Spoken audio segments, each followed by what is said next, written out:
Welcome sa Tagalog Horoscope, ang iyong gabay sa pang-araw-araw na buhay. Hatid namin ang pinakadetalyadong horoscope na magsisilbing gabay mo sa pera, trabaho, pag-ibig, kalusugan, at swerte. Naway magtagumpay sa buhay ang lahat ng ating tagapakinig at subscribers sa buong mundo. Maraming salamat sa pag-subscribe at tanggapin ang siksik, liglig, at umaapaw na biyayang hatid ng Tagalog Horoscope. Ito ang iyong pang-araw-araw na horoscope para sa Leo para sa Mayo 2, 2025. Habang unti-unting bumubukas ang araw ng Mayo 2, 2025, isang banayad na liwanag mula sa buwan ang bumabalot sa iyong paligid. Hinihikayat kang saliksikin ang kailaliman ng iyong damdamin. Sa mga oras na ito, maaaring maramdaman mong nais mong umatras muna sa sarili mong mundo. Isang sagradong espasyo kung saan malaya mong mahihimay ang iyong pagmamahal sa buhay at ang kahali-hali ng drama na likas mong dinadala sa bawat aspeto ng iyong pag-iral. Ang sandaling ito ng introspeksyon ay hindi lamang simpleng pagninilay kundi isang napakahalagang hakbang tungo sa mas malalim na pag-unawa kung ano talaga ang nagpapasaya sa iyong puso. Sa tahimik na pagninilay na ito, parang isang bulaklak na dahan-dahang bumubuka ang mga sagot na matagal mo nang hinahanap, inihahain sa iyo ng iyong kaluluwa sa pinakabanal na paraan. Sa paglalim ng iyong pakiramdam ngayong araw, mapapansin mong mas lalo kang naakit sa mga bagong ideya at bagong tao na maaaring magbigay ng kakaibang kulay sa iyong araw. Hindi ito isang pagkakataon lamang kundi isang malakas na paanyaya mula sa universo na gamitin ang iyong natural na magnetismo upang tuklasin ang mga posibilidad na dati mong hindi napapansin. Hayaan mong ang enerhiyang ito ang gumabay sa iyong mga kilos at desisyon, lalo na pagdating sa paghubog ng iyong mga relasyon at personal na hangarin.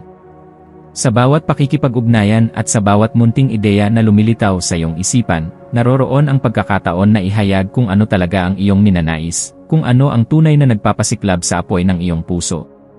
At sa pagsasalaysay ng iyong mga damdamin, unti-unti mong mararamdaman ang pagkinang ng iyong likas na pagkamalikhain, na parang mga bituin sa madilim na kalangitan, lalong nagpapaliwanag sa iyong landas.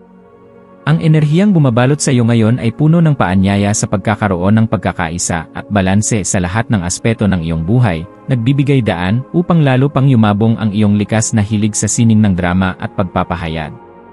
Isa itong napakagandang pagkakataon upang pagyamanin ang iyong mga koneksyon sa sarili mo, sa mga mahal mo sa buhay, at sa mga bagong kakilala na maaaring magdala ng mahalagang pagbabagong magpapalalim sa iyong paglalakbay. Sa pagsunod mo sa agos ng enerhiya ng araw na ito, mahalagang tandaan na ang hindi inaasahan ay hindi kaaway kundi isang matalik na kaibigan na may dalang regalong pagbabago at paglago. Sa mga hindi inaasahang pangyayari nakatago ang pinakamalalaking oportunidad, mga pagkakataon na maaaring magpabago hindi lamang sa iyong landas kundi sa buong pananaw mo sa buhay. Habang ikaw ay naglalakbay sa gitna ng mga alon ng emosyon at pangyayari, palagi mong alalahanin na ang kawalang katiyakan ay hindi isang hadlang kundi isang masayang palaruan ng iyong kaluluwa.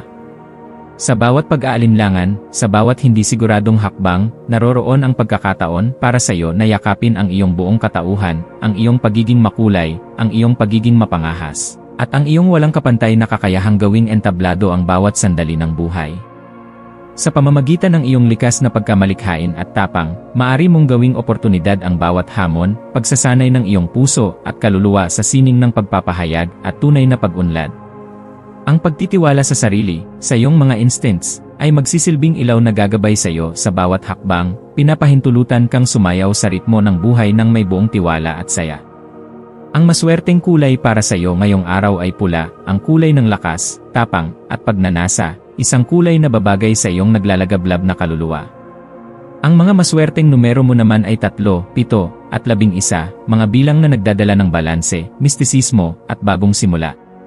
Ang isang maswerteng gawain na maaari mong gawin ay ang magsulat ng iyong nararamdaman sa isang liham o journal, kahit para lamang sa iyong sarili, sapagkat sa pagsasalin ng iyong damdamin sa mga salita, mas lalo mong mararamdaman ang linaw at lakas na kailangan mo upang sumulong. Isang payo para sa iyo ngayon, huwag kang matakot na ipahayag ang iyong nararamdaman, kahit pa ito ay tila mahina o marupok. Sa katotohanan ng iyong damdamin nakaugat ang iyong tunay na kapangyarihan. Habang unti-unting lumulubog ang araw, hayaang ang mga kaganapan ng Mayo 2 ay maging salamin ng iyong personal na paglalakbay. Yakapin mo ang lahat ng emosyon, ang saya, ang takot, ang pananabik, ang pag-aalinlangan, sapagkat lahat ng ito ay bahagi ng pagiging buo mo bilang isang nilalang na puno ng pagmamahal at pag-asa. Sa pagtatapos ng araw, bigyan mo ng pagkakataon ang iyong sarili na pasalamatan ang bawat maliit na sandali, bawat simpleng karanasan, dahil dito nakatago ang tunay na mahika ng buhay. Alalahanin mo na ang araw na ito ay isang paanyaya na yakapin ang iyong buong sarili, ang iyong mga pangarap, ang iyong mga kahinaan, at higit sa lahat, ang iyong walang hanggang kakayahan na magmahal at magpahayag. At sa pagharap mo sa susunod na bukas, dalhin mo ang lahat ng aral at inspirasyon ng araw na ito bilang apoy na magbibigay liwanag sa iyong landas. Magpatuloy kang magningning, magpatuloy kang maging ikaw, ang makulay, matapang, at mapagmahal na ikaw. Ang mundo ay nangangailangan ng iyong liwanag, at ngayon higit kailanman, panahon mo nang ipakita ito sa lahat ng iyong ginagawa.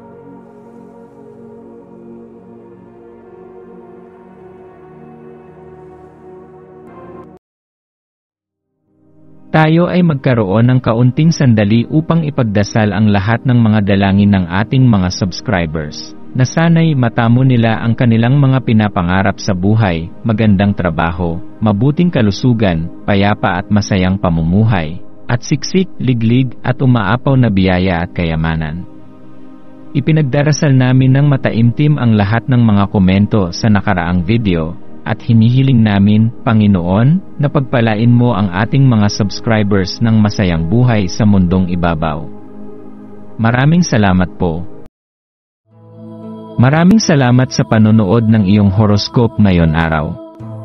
Naway gabayan ka ng mga bituin sa iyong landas. Huwag kalimutang mag-like, share, at subscribe para sa iba pang cosmic na kaalaman. Hanggang sa muli, manatiling konektado sa universo